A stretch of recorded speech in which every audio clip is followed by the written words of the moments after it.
Hola, buenas tardes. Mi nombre es María Virtud de Berenguer Segura y vamos a leer Consejería Bíblica.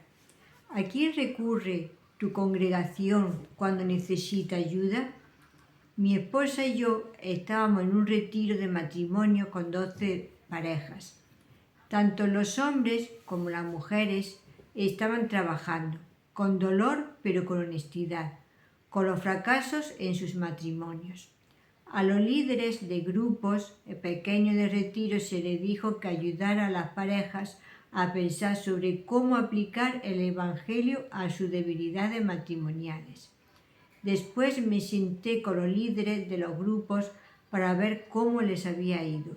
Y esto fue lo que me dijeron. Ha sido la parte más lenta del fin de semana. La gente no tenía idea sobre qué decir. Y lo peor de todo, no creo que la gente sepa cómo aplicar el Evangelio a sus vidas. En este artículo sobre el discipulado consideramos la urgente necesidad de que los cristianos enseñen a otros cómo vivir vida centrada en el Evangelio.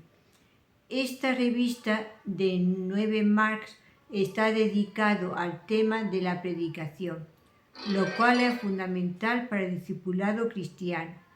El primer paso en el discipulado se da cuando el predicador aplica la Biblia a la vida de su congregación.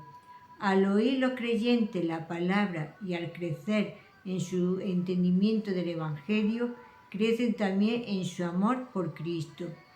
Un segundo paso en el discipulado se da cuando los cristianos preparados con la palabra salen de sus zonas cómodas e interactúan con otros en relaciones santificadoras.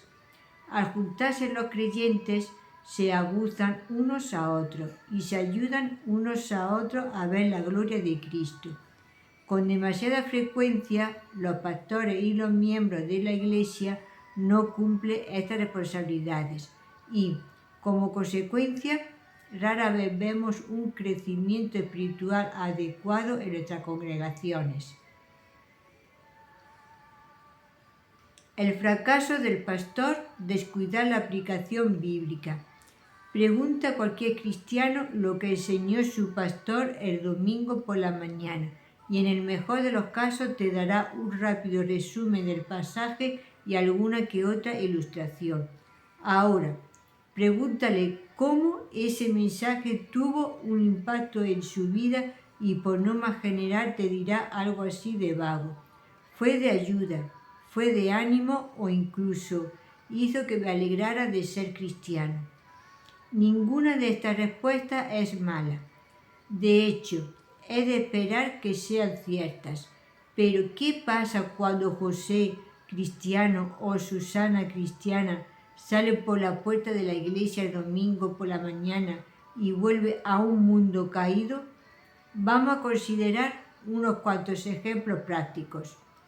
Jonathan entra en su oficina el lunes y se entera por casualidad de que su jefe está metido secretamente en una serie de prácticas empresariales nada éticas. A Pedro se le dice que tiene los síntomas iniciales de la enfermedad de Parkinson.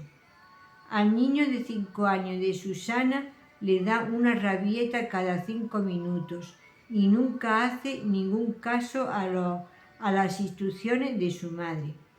La esposa de David le dice que ya no le quiere y que quiere divorciarse.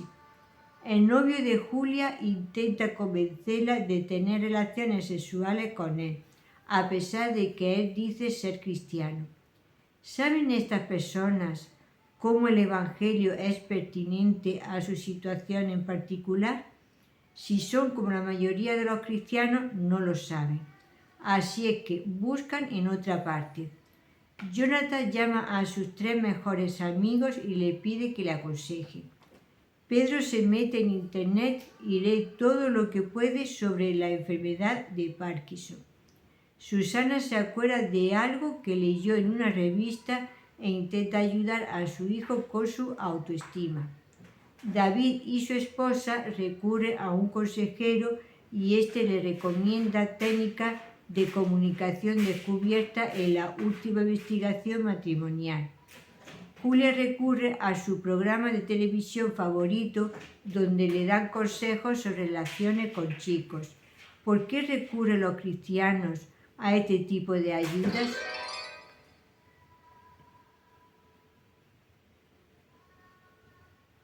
¿Por qué sale la gente de sus iglesias sin saber cómo la Biblia puede ser relevante en sus hogares, en sus amistades y en sus lugares de trabajo? Por un lado, a los miembros de las iglesias se les bombardea con las mismas opciones que a las demás personas. La publicidad en la televisión, las vallas publicitarias en la calle, los anuncios en internet y los anuncios en las revistas nos saturan con alternativas. 10 consejos para una vida sexual mejor.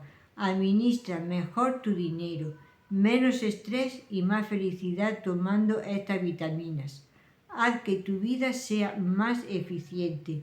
¿Estás solo? Apúntate ya para un amor duradero. Por otra parte, ¿es posible que los pastores tengan cierta culpa?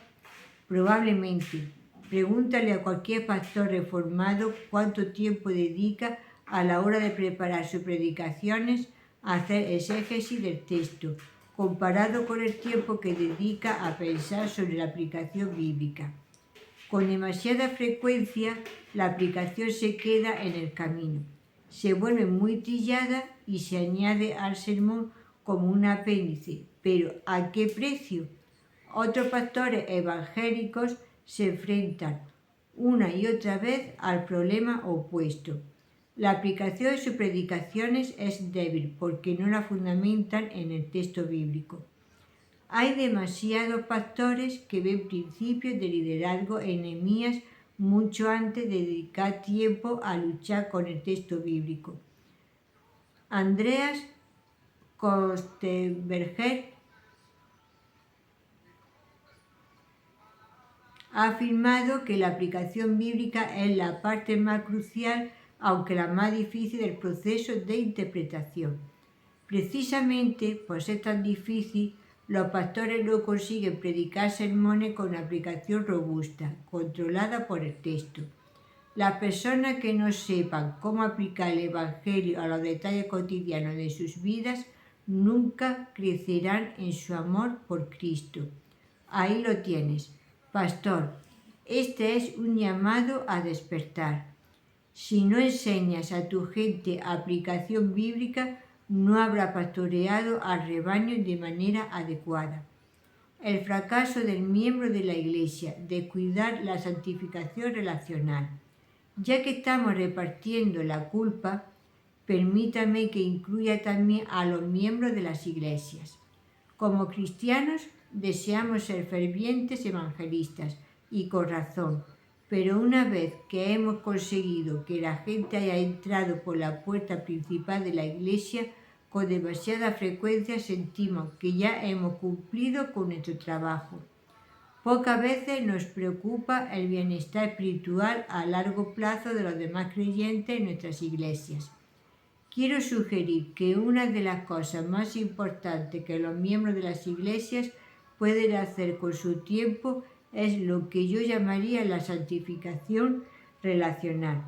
Fíjate lo que escribió recientemente un amigo mío, Greg. He llegado a depender de las relaciones que tengo en mi iglesia. Las necesito y cuando no puedo beneficiarme de ellas de forma regular, las echo de menos. Las vacaciones me matan.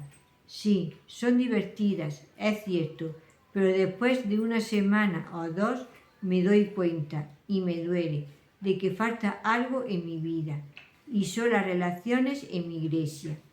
Esa persona me mantiene responsable, me ayudan a pensar, me ayudan a dirigir y me ayudan a amar a mi esposa y a mi hijo. En fin, me ayudan a ser una persona mejor. Creo que fue la intención de Dios que funcionara así. Su pueblo se aguza unos con otros y a través del calor y de la presión de esas interacciones nos da forma y nos moldea para que nos parezcamos a Cristo. pues no creo que haya muchas iglesias allí fuera que estén experimentando esa clase de santificación relacional. Me temo que la mayoría de las iglesias simplemente se reúnen para un culto de adoración una vez o dos a la semana, y que cualquier cosa más que eso se consideraría simplemente una pérdida de tiempo. Quiero enseñar a una iglesia cómo tener comunión los unos con los otros y luego, a través de esa comunión, cómo animarse los unos a los otros a vivir vidas que le glorifiquen a Cristo, llevando las cargas y los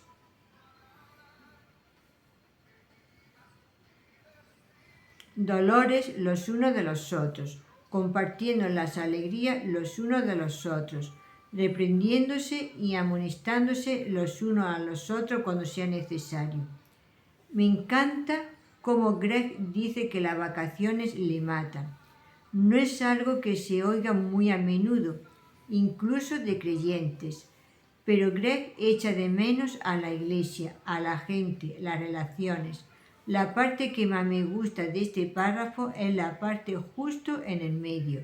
Su pueblo se aguza unos con otros y, a través del calor y de la presión de esas interacciones, nos da forma y nos moldea para que nos parezcamos a Cristo. Da en el clavo. La intención de Dios para nosotros es que vivamos nuestra vida juntos, puliéndonos unos a otros, sirviéndonos unos a otros, exhortándonos unos a otros, reprendiéndonos unos a otros, amándonos unos a otros, etc. La gente muchas veces no quiere hacer el duro trabajo de hacer discípulos porque es algo costoso. Requiere tiempo que nos queramos dar. Además, las relaciones son invasivas. Para hacer un discípulo tú mismo tienes que ser vulnerable y tienes que preguntar cosas sobre la vida de otra persona. Todo eso implica tener que tratar los detalles desordenados de la vida, el sufrimiento, los altibajos emocionales, las luchas, las dudas, los desastres financieros, los desastres de ser padres, etc. Tal vez digas, tengo bastante con mis problemas. ¿Por qué?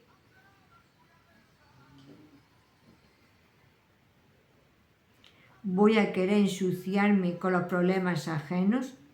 Aquel cristiano que no vierte su vida en otra persona no debería extrañarse de ver que otros creyentes rara vez crecen en su amor por Cristo. Pues ahí lo tienes. Si tú como miembro de iglesia descuidas el invertir en otra persona de tu iglesia, has dejado de seguir de manera adecuada la exhortación de Cristo de ir, a hacer discípulos y enseñarles a obedecer todo lo que Él mandó. La suficiencia de las Escrituras.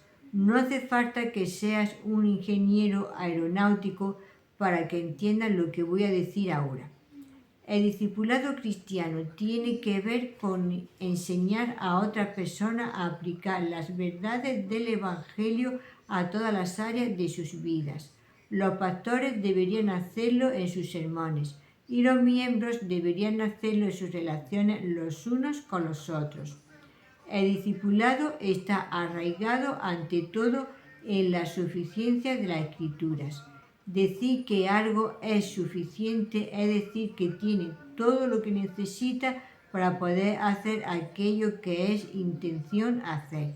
La Biblia dice de sí misma que nunca volverá vacía y que logrará hacer todo aquello que se propone hacer. Así será mi palabra que sale de mi boca.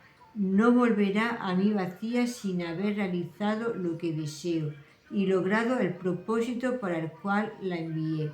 Isaías 55:11.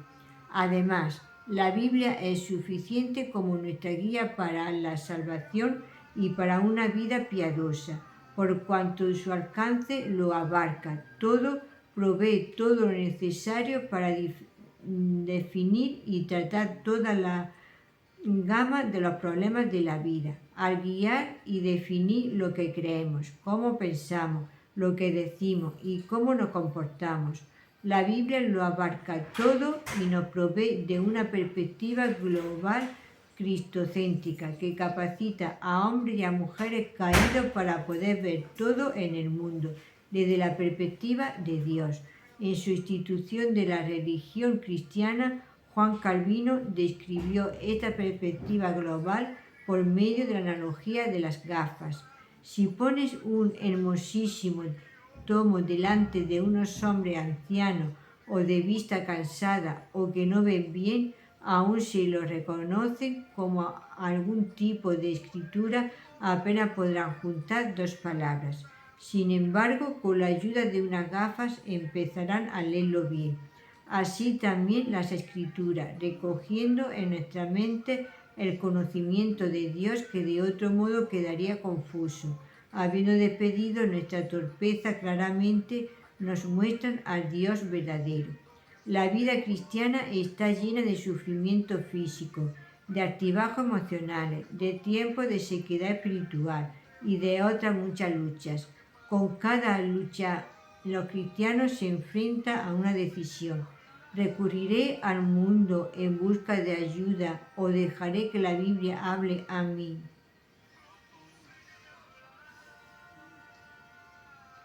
A mi vida? Cada vez que un cristiano recurre a cualquier cosa que no sea la Biblia en busca de ayuda, no confían en la suficiencia de la Escritura. Demuestra creer que la Biblia no abarca lo suficiente como para poder enfrentarse a los detalles prácticos de su situación en particular. Cuando quiere ir más allá de lo que dice las Escrituras, demuestra no quedarse satisfecho con lo que Dios ha dado, lo cual equivale a decir, por lo menos de manera implícita, que Dios no lo dejó lo suficientemente claro, o que Él necesita nuestra ayuda para poder llevar a su pueblo a la justicia. Oigamos de nuevo a Juan Calvino. Si este pensamiento prevalece en nosotros, que la palabra del Señor es el único camino que nos puede guiar en nuestra búsqueda de todo lo que es lícito creer acerca de Él y que es la única luz que puede iluminar nuestra visión de todo aquello que de Él debemos ver. Ella estará presta para guardarnos y frenarnos de toda temeridad, porque sabremos que en el momento cuando nos saltemos los límites de la palabra, nuestro rumbo quedará fuera de la senda y en las tinieblas, donde inevitablemente acabaremos vagando, resbalándonos y tropezando una y otra vez. Si las escrituras son adecuadas para la vida cristiana, no hay ninguna necesidad de saltarnos los límites de la palabra. Al hacerlo, el cristiano se pone a sí mismo en peligro, ya que la palabra de Dios es suficiente. Entonces deberíamos enseñar a los creyentes a recurrir a la escritura como su principal fuente de fuerza y de consuelo. Deberíamos ayudar a los creyentes a atarse a la palabra de Dios. Un paseo por la vida cotidiana. El discipulado cristiano ayuda a la gente a encontrarse cara a cara con Cristo en la página de las Escrituras. Conforme las personas van creciendo en su amor por Cristo, llegan a ver cómo el Evangelio, la buena noticia acerca de Jesucristo, transforma la manera como deben vivir. Entonces, ¿qué pasa con José cristiano y con Susana cristiana? ¿De qué manera podrían ser diferentes sus soluciones si realmente recurriese a la Escritura en primer lugar? ¿Qué pasaría si viviese como si el Evangelio fuese pertinente a todos los aspectos de sus vidas? El jefe de Jonathan estaba participando en prácticas empresariales nada éticas. Jonathan se da cuenta de que en el último día todo corazón quedará a descubierto ante un Dios justo. Romanos 2:16.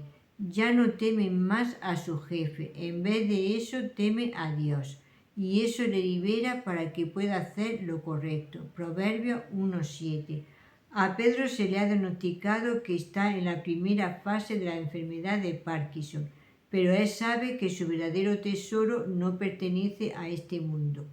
El sufrimiento ayuda a Pedro a no confiar ni en sí mismo ni en el mundo, sino solo en Dios.